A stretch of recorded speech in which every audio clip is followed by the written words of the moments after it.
also comes a fundamental thing, which is, look, Hamas has to realize, and Hamas, not to get too much into, the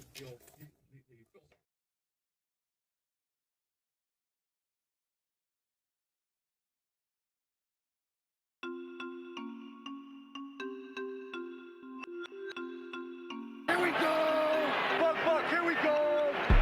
Here we go! Here we go! Here we go! Here we go! Here we go! Here we go, baby. Yeah, y'all already know who it is. Y'all already know who it is. It's the Gridiron Sports Podcast. Y'all already know who your host is. It's your guy, Majestic Sounds, your favorite podcast host in the whole world. Shout out to the Dallas Cowboys. Shout out to them. Shout out to them. Great win for the Dallas Cowboys against Tampa Bay at home. We are now officially 2-6 at home, and I know that sounds crazy for us to be 2-6 at the crib. Normally we be like undefeated at the crib during this time of the year. And by the way, happy holidays to you guys. I hope you guys having a great time. Hope you guys are getting your gifts together, getting your food together for your loved ones and things of that nature.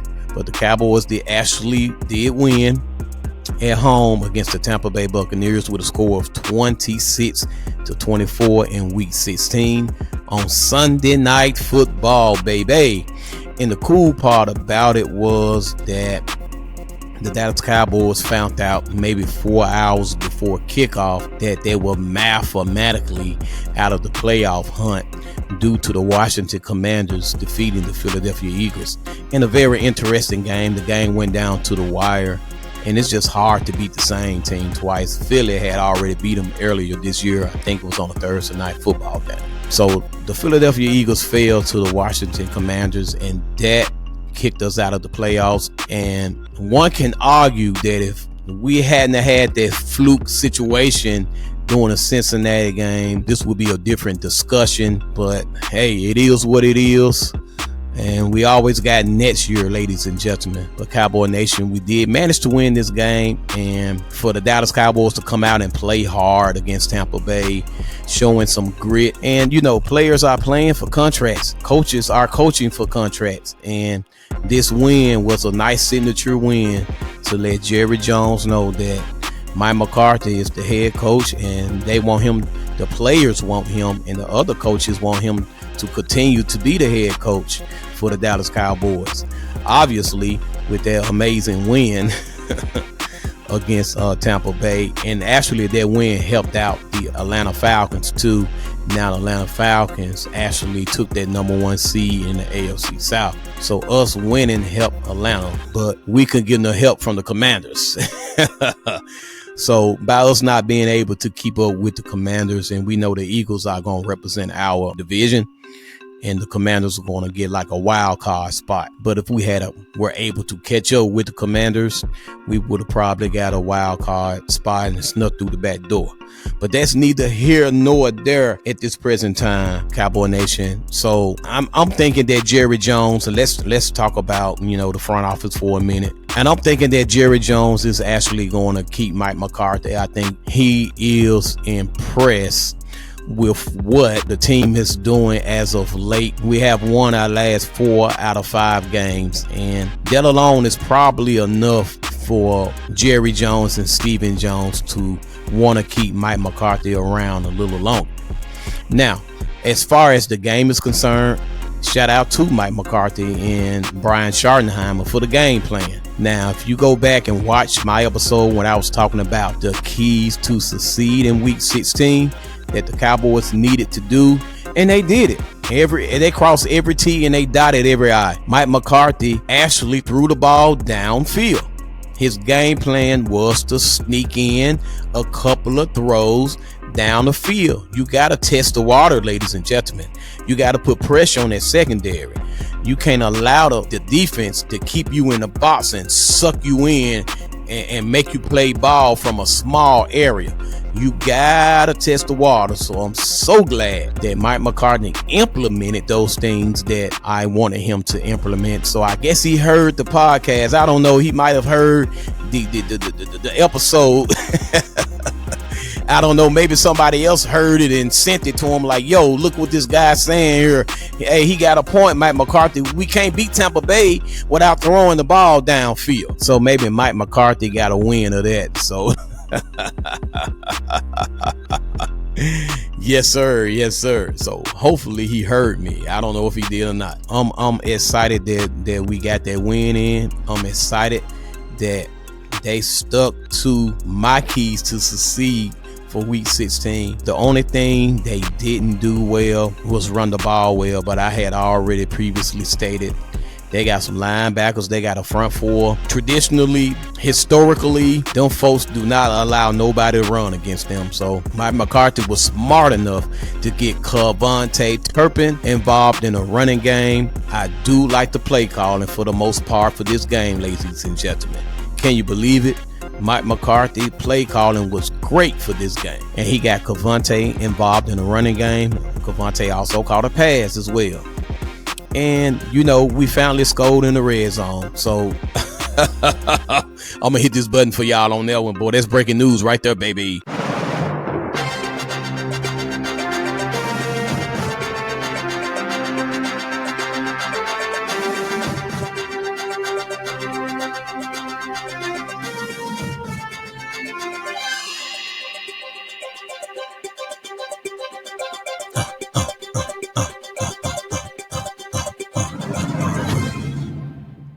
Yeah, so breaking news is we scored in the red zone. We are the second worst team in the NFL scoring in the red zone.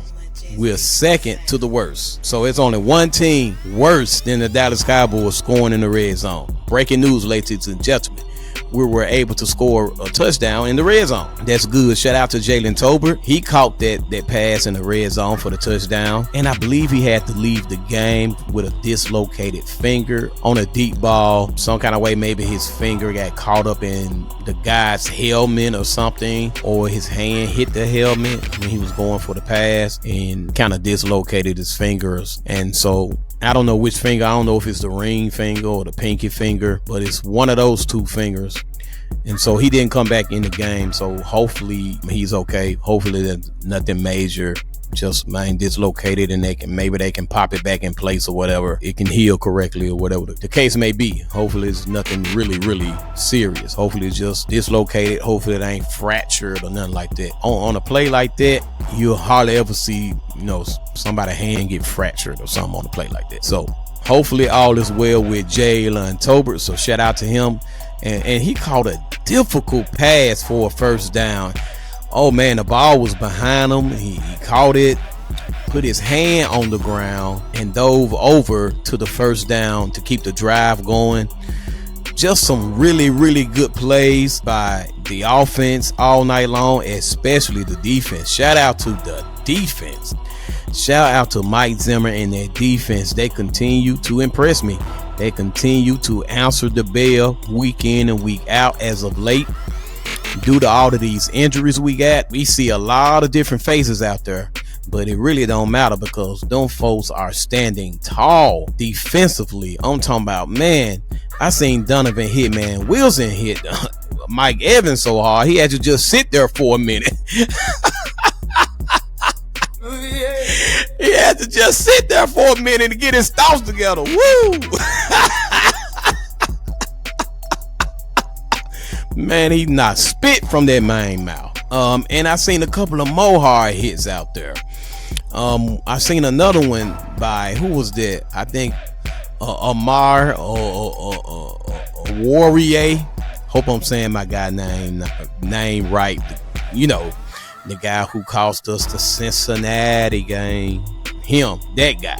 Yeah, that guy. He laid a nice lick on somebody out there. I'm talking about, man, they were hitting out there, baby. They were hitting out there, baby.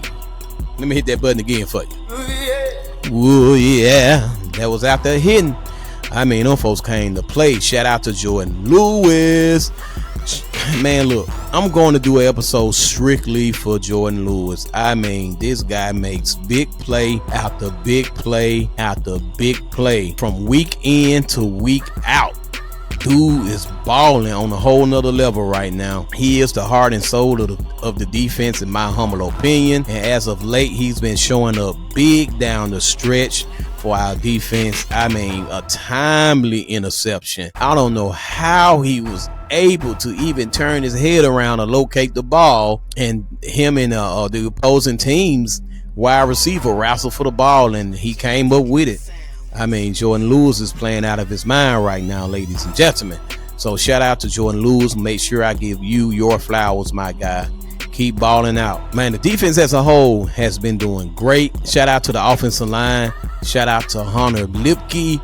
Shout out to Rico Dowdle. Everybody who's been helping and pitching in with the blocking schemes and giving Cooper Rush time to throw the ball downfield. One of those keys to succeed that I mentioned, that the offensive lines are going to have to hold up, because those routes that they are running, it takes time to develop, the play to develop, and those wide receivers to get open, to create some separation with those routes that they need to run a long pass to be thrown to them. So my McCarthy game plan was good. I can't believe it. Here it is, 2 weeks in a row, baby.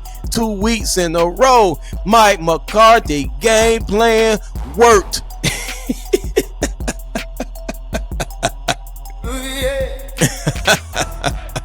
So shout out to Mike McCarthy. Shout out to the offensive coordinator, Brian Schottenheimer, and everybody that's associated and affiliated with the offense. Special teams, I can't talk about special teams enough. Brandon Aubrey and Cavante Turpin, they are an offspring of our offense. And in most cases, they are our offense. When the offense sputtered out, let's just be honest, in the fourth quarter, that guy, Brandon Aubrey, was able to kick field goals. So, and put points on the board. So with that being said, shout out to Brandon Aubrey once again. Shout out to the special teams coach. Shout out to the coaching staff as a whole. And if we continue to win, if we win these last 2 games, you know, that's a nice old exclamation point for the Dallas Cowboys front office. So let me hit this button for y'all. What's your point? What's your point? My point is, the Dallas Cowboys players are telling you they want to keep the coaching staff that they have. They don't want you to bring in nobody else, Jerry. And knowing you weren't going to do it no way. You weren't going to do it no way, Jerry. What's your point? What's your point? My point is, you love familiarity. You love to keep the people in your office and in your coaching staff, people that you got a prior relationship already. That's my point. My point is, you love familiarity. My point is, you don't like change. My point is, you hate change. So, in my humble opinion, Mike McCarthy ain't going nowhere. Mike Zimmer ain't going nowhere. It would be a shock if he got rid of one of those guys. I don't foresee that happening over there in Big D with Jerry Jones. So, I already know we ain't going to do nothing in free agency, ladies and gentlemen. So Jerry Jones gonna be waiting on this right here, baby. That's what Jerry Jones will be waiting on. The NFL draft, to be exact, the 2025 NFL draft. And boy, we got some nice wide receivers coming out, some nice ones. So in my humble opinion, you need to get one of them nice young wide receivers in the first or the second round. I wouldn't wait no longer. Now that I would do. I would get another wide receiver to go with the likes of C.D. Lamb. And I think Brandon Cooks is on the last year of his contract as a wide receiver for the Dallas Cowboys. So they got to draft somebody. And you know that they need to go in free agency and really get T. Higgins. Somebody that's tall, somebody that's lanky, long arms, that can high point the ball, with somebody with a lot of experience, a lot of snaps. That way the younger players can have more time to develop, like your Jalen Brookses of the world, like your Jalen Toberts of the world, and your Ryan Flournoys of the world. By the way, shout out to Ryan Flo, as they call him. Great game for Ryan Flo. And just shout out to the Dallas Cowboys in general. I can't say enough. They had an awesome game. I knew they would be competitive, and I knew they had a chance to win. I didn't know if they were going to actually win, but I'm glad we won the game. And like I said, that should have sent a message to the front office that Mike McCarthy players want him to stay and remain as the head coach. So, and honestly speaking, I don't think Jerry Jones was going to get rid of him no way. I think he just wanted to put pressure on him and see what he can do. And so far, Jerry has already came out and said that he was impressed with Mike Zimmer and he was impressed with Mike McCarthy. So, hey, I think they're both here to stay. Now, for how long, I don't know. But if the Dallas Cowboys win these last 2 games, you can rest assured Mike McCarthy will remain the head coach for the Dallas Cowboys. Although, in my humble opinion, I think it's time for a change. But the players seem to like Mike McCarthy. He haven't lost the locker room. Once you lose the locker room and your players don't want to play for you no more, you in bad shape as a head coach. When they lay down and roll over and play dig and lay an egg on the scoreboard, my brother, you are in trouble. You might as well start getting your resume together and looking for another job. But that's not the case. The Dallas Cowboys decided not to tank the season, and they're going to play for contracts for players, and contracts for coaches. So that's my time, ladies and gentlemen. I'm asking you guys to subscribe, become a part of the community, become a part of this family. Tell a friend, tell a neighbor, tell a stranger, tell your loved one, tell your coworker, and then tell your enemy. Maybe, just maybe, y'all might become cool after talking about the Dallas Cowboys. Happy holidays to you. Merry Christmas and have a happy New Year's. DC for life.